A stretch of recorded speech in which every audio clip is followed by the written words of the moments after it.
mempersembahkan 5 cara terbaik dalam Alkitab untuk membedakan suara Roh Kudus dan suara setan dalam pemikiran kita.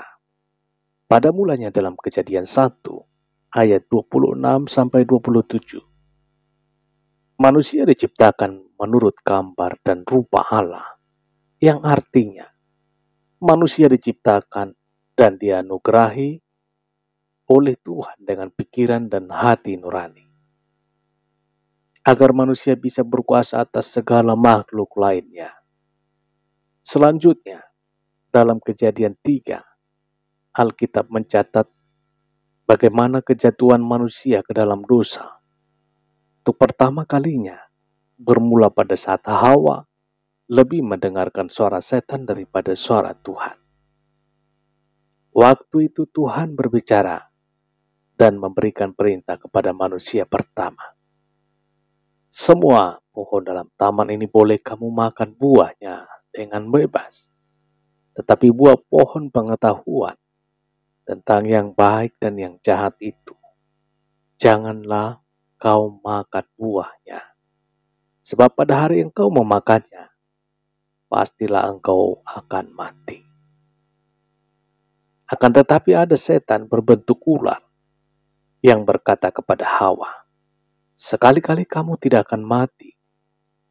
Tapi Allah mengetahui bahwa pada waktu kamu memakannya, matamu akan terbuka dan kamu menjadi seperti Allah, tahu tentang yang baik dan yang jahat. Maka terjadilah pergumulan di dalam pikiran Hawa. Ada 2 suara yang harus dipilih oleh Hawa untuk dipercaya. Apakah Hawa akan memilih untuk mendengarkan serta mentaati suara Tuhan atau malah terjerumus kepada tipu daya suara setan? Sayangnya kita tahu bahwa akhirnya Hawa lebih memilih dan mendengarkan suara setan, sehingga mengakibatkan manusia jatuh ke dalam dosa. Dengan segala akibatnya, kemudian pada kehidupan kita sekarang, situasi harus memilih. Ini terjadi lagi. Alkitab mencatat dalam Efesus pasal 6 ayat 12, karena perjuangan kita bukanlah melawan darah dan daging, tetapi melawan pemerintah-pemerintah, melawan penguasa-penguasa, melawan penghulu-penghulu dunia yang gelap ini, melawan roh-roh jahat di udara. Dengan kata lain, sebagai umat Kristen, kita pasti akan selalu menerima gangguan-gangguan setan. Yang mana suara setan akan selalu muncul di dalam pemikiran kita. Setan adalah penentang Allah, menggoda manusia, penuduh serta pendakwa umat Kristen. Seperti yang kita saksikan dalam kisah Hawa, setan bertujuan ingin membawa kita kepada kehancuran. Setan itu juga penuh dengan tipu daya. Bahkan saking liciknya, setan mampu mengelabui kita, sehingga kita seringkali tidak menyadari bahwa setan sedang bersuara dalam pemikiran kita, yang akan membuat kita sering mengalami kebingungan, membuat kondisi pikiran kita terganggu, dan lain-lain. Akan tetapi karena begitu besar kasih Tuhan kepada kita, Tuhan Yesus dalam Yohanes pasal 14 ayat 26 berkata, tetapi penghibur yang Roh Kudus yang akan diutus oleh Bapa dalam namaku, dialah yang akan mengajarkan segala sesuatu dan akan mengingatkan kamu akan semua yang telah aku katakan kepadamu.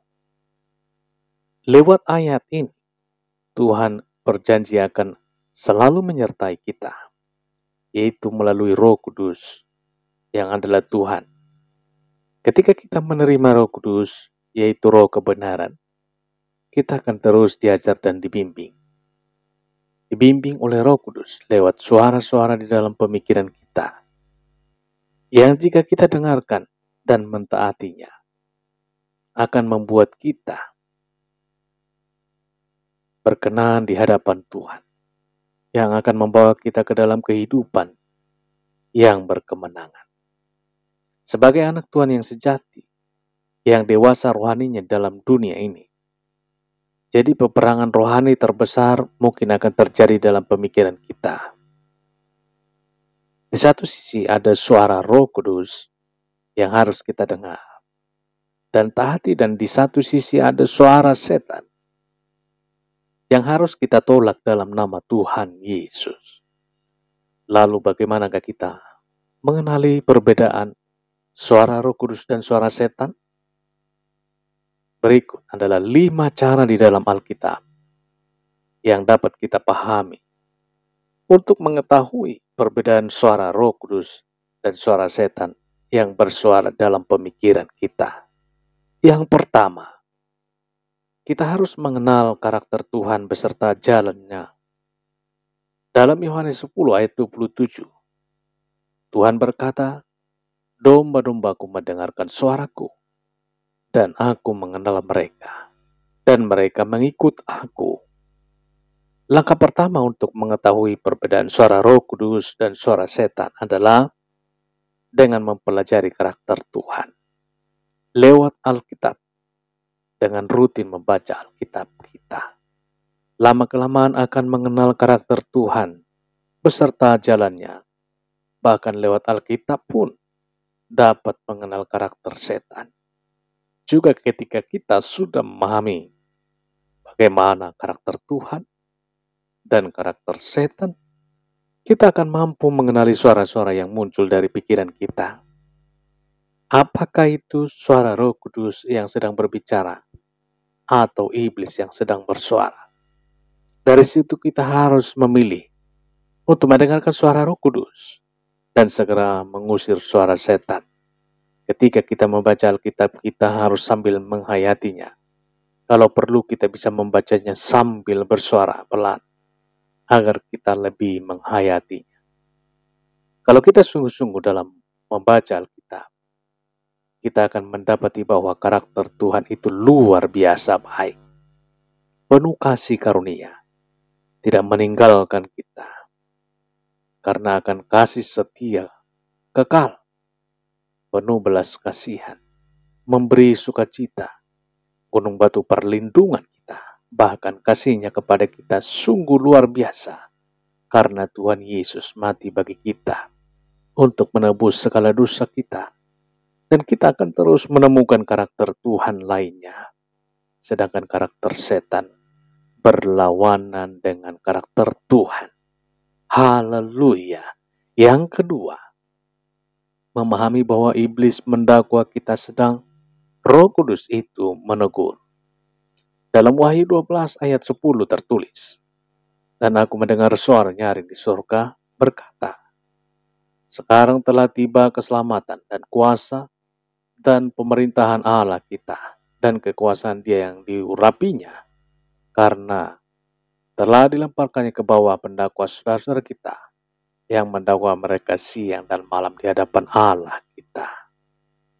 Dalam ayat ini jelas bahwa setan selalu mendakwa kita siang dan malam melalui pikiran kita. Setan disebut pendakwa saudara-saudara kita. Suara setan selalu menuduh untuk menghancurkan mental kita. Tuduhan iblis jelas, berbeda dengan teguran dari Roh Kudus. Untuk membedakannya kita harus memahami bahwa Roh Kudus akan selalu mengingatkan kesalahan kita secara fisik. Misalnya kita tadi telah meresponi orang dengan kemarahan, atau kita telah mengeluarkan sikap sombong, dan lain-lain. Sedangkan suara setan akan mendakwa kita serta langsung menghakimi kita secara penuh. Contohnya, seperti suara-suara setan yang berkata, "Kamu tidak berguna, kamu sudah hancur, Tuhan tidak sayang sama kamu, kamu terlalu banyak kesalahan sehingga Tuhan tidak lagi mengasihi kamu," mengungkit-ungkit dosa masa lalu, dan lain-lain. Jadi Anda harus segera mengusir suara setan yang sedang menghakimi Anda. Karena dalam Roma 8 ayat 1 tertulis, "Demikianlah sekarang tidak ada penghukuman bagi mereka yang ada di dalam Kristus Yesus, yang artinya Tuhan selalu memberikan kepada kita kesempatan untuk bertobat. Di dalam nama Tuhan Yesus, dosa kita akan diampuni dan hidup kita akan dipulihkan seperti dalam perumpamaan anak yang hilang. Tuhan begitu sayang kepada kita dan selalu menyertai kita. Bahkan kita sedang berbuat salah, Roh Kudus secara spesifik segera menegur kita. Dan di dalam pemikiran kita, yang harus kita respon dengan segera dan mengakui kesalahan kita di hadapannya dan meminta pengampunan. Haleluya. Yang ketiga, setan bertujuan memberikan Anda roh ketakutan. Dalam 2 Timotius 1 ayat 7 tertulis, sebab Allah memberikan kepada kita bukan roh ketakutan, melainkan roh yang membangkitkan kekuatan, kasih, dan ketertiban. Dengan berbagai cara licik, setan selalu berusaha membuat Anda mau menerima roh ketakutan di dalam pikiran Anda. Ketika pikiran dikuasai oleh ketakutan, maka Anda akan jatuh ke putusasaan. Bahkan setan dapat membuat Anda depresi karena putus asa. Itu artinya tidak memiliki keberanian. Setan ingin membuat Anda menjadi tawar hati karena berada dalam kondisi putus asa. Lama-kelamaan, rasa putus asa dapat berubah menjadi depresi, yaitu perasaan tanpa harapan, dan lagi akan membuat hidup kita dipenuhi oleh kesedihan dan patah semangat menjadi. Jadi jangan biarkan Anda mau ditipu oleh setan. Jangan dengarkan suara setan yang ingin membuat Anda takut dan tidak berani bertindak. Tetapi dengarkanlah suara Roh Kudus yang selalu memberikan kita kekuatan, semangat, dan keberanian. Harus ingat betul-betul kebenaran dari Yesus. Yosua 1 pasal 9 yang tertulis, bukankah telah aku perintahkan kepadamu, kuatkan dan teguhkanlah hatimu. Janganlah kecut dan tawar hatimu, sebab Tuhan Allahmu menyertai engkau kemanapun engkau pergi. Haleluya. Yang keempat, saudara, menggoda manusia untuk berbuat dosa dalam 1 Tesalonika 3 ayat 5 tertulis. Itulah sebabnya maka aku akan, karena tidak dapat tahan lagi, telah mengirim dia supaya aku tahu tentang imanmu. Karena aku khawatir kalau kamu telah dicobai oleh si penggoda. Dan kalau usaha kami menjadi sia-sia. Perhatikan kalimat kalau kamu telah dicobai oleh si penggoda. Di sini kita bisa memahami bahwa setan itu akan mencobai, menggoda manusia untuk berbuat dosa lewat suara-suara dalam pemikiran kita. Setan akan mendorong kita untuk berbuat dosa. Selain godaan untuk berbuat jahat yang tampak di depan mata kita, seperti pencuri, godaan seksual, dan lain-lain, setan juga sering memasukkan ke dalam pemikiran kita. Ada suara-suara akan membangkitkan rasa dengki, rasa cemburu, rasa curiga, tidak mau mengampuni, kemarahan, kebencian, penghakiman, iri hati, keegoisan, kesombongan, dan hal-hal negatif dalam pemikiran kita. Lainnya, tahukah Anda bahwa salah satu kelicikan setan adalah setan seringkali membisikkan suara yang akan mendorong kita untuk memiliki banyak tuntutan di dalam kehidupan ini. Karena semakin banyak seseorang memiliki tuntutan, hidup ini semakin sering ia merasa dirugikan atau disakiti. Oleh karena itu, kita harus segera mengenali semuanya sebagai suara setan, dan kita harus segera mengingatkannya keluar dari pemikiran kita. Kita tolak kuasa setan di dalam nama Yesus Tuhan. Kita telah menerima Roh Kudus, harus meminta kepada Tuhan untuk menyelidiki isi pemikiran kita dan mendengarkan apa yang akan disingkapkan oleh Roh Kudus kepada kita, seperti nasihat-nasihat yang akan membuat kita damai sejahtera. Janji-janji Tuhan yang mendatangkan kekuatan, serta pengharapan dan perkara-perkara baik yang menguatkan iman. Dan lagi kita harus menyadari bahwa semua yang ada dalam dunia ini adalah milik Tuhan. Bahkan waktu yang kita jalani dalam hidup ini pun ada di dalam tangan Tuhan. Semua yang kita miliki di dunia ini adalah kasih karunia, pemberian dari Tuhan. Jadi lebih baik kita menyerahkan segalanya kepada Tuhan, agar kita tidak masuk dalam tipu daya iblis yang akan membuat kita hancur. Ingat bahwa Tuhan itu maha baik dan memberikan kepada kita apa yang terbaik untuk kita pada waktunya. Haleluya. Yang kelima, suara iblis itu membuat kita meragukan Tuhan.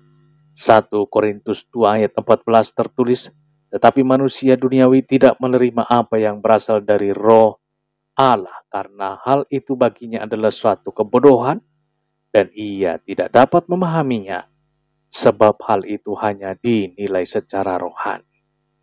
Setan juga akan memberikan suara yang akan membuat Anda meragukan firman Tuhan, yang akan membuat Anda menjadi tidak tertarik lagi tentang firman Tuhan.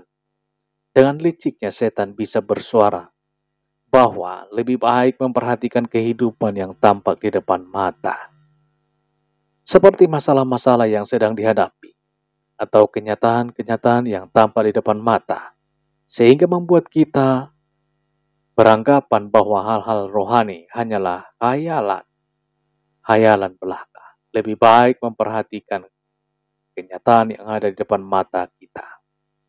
Setan juga dapat penuh tipu daya, akan memberikan kita suara bahwa kita sudah mengetahui tentang segala sesuatu yang ada dalam dunia. Alkitab lama-lama ini akan menjadi suatu kebiasaan sehingga membuat kita menjadi lupa dengan kebenaran firman Tuhan dan akhirnya mengikuti kemauan iblis untuk hidup menjadi manusia duniawi yang penuh dengan kegagalan. Sedangkan Roh Kudus akan bersuara kepada kita untuk segera mencari kebenaran firman Tuhan yang akan membuat kita melangkah dengan benar. Misalnya, ketika Roh Kudus sedang mengingatkan Anda untuk mencari kebenaran tentang sia-sianya hidup dengan membaca kitab. Dengar khotbah. Ada suatu setan yang muncul dalam pemikiran Anda untuk menundanya dengan memberikan bahwa sudah saatnya makan siang. Nanti saja setelah makan siang harus membacanya.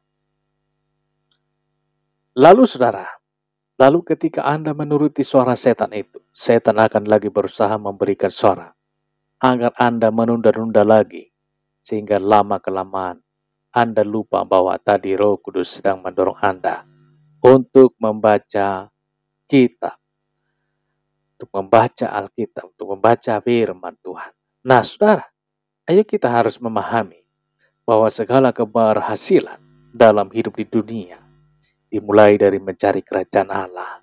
Seperti yang Tuhan Yesus katakan dalam Matius 6 ayat 33. Tetapi carilah dahulu kerajaan Allah dan kebenarannya, maka semuanya itu akan ditambahkan kepadamu. Jadi segera mengusir suara-suara iblis itu dan dengarkan hanya suara Roh Kudus. Saudara dikasihi Tuhan, sebagai penutup dalam 1 Timotius 15 tertulis, bagi orang suci semuanya suci, tetapi bagi orang najis dan bagi orang tidak beriman, suatu pun tidak ada yang suci, karena baik akal maupun suara hati mereka najis. Ini artinya ada dua macam manusia, yaitu orang suci dan orang najis. Ketika kita lebih banyak mendengarkan suara setan dan menjalaninya, maka hati nurani kita lama-kelamaan akan menjadi rusak, dan kita akan menjadi manusia najis alias fasik. Sedangkan kalau kita memilih untuk mendengarkan suara Roh Kudus, hati nurani kita lama-kelamaan akan menjadi bersih dan kita akan menjadi orang suci. Lebih baik kita memilih untuk mendengarkan hanya suara Roh Kudus, serta mendengarkan suara kebenaran firman Tuhan, dan mengenyahkan suara setan, agar kita mengalami banyak kemenangan di dalam dunia sebagai orang benar, karena begitu banyak janji berkat luar biasa yang akan Tuhan sediakan untuk orang benar. Seperti dalam Amsal 3 ayat 33. Kutuk Tuhan akan di dalam rumah orang fasik, tetapi tempat kediaman orang benar diberkatinya. Haleluya. Tuhan Yesus memberkati. Dan masih banyak lagi, saudara. Nah, Bapak Ibu dikasihi Tuhan, jika saudara menyukai video ini, tekan subscribe, like, dan share. Terima kasih. Demikian perjumpaan kita pada saat hari ini. Tuhan Yesus memberkati. Haleluya. Salam sehat, salam hebat. Amin, amin, amin.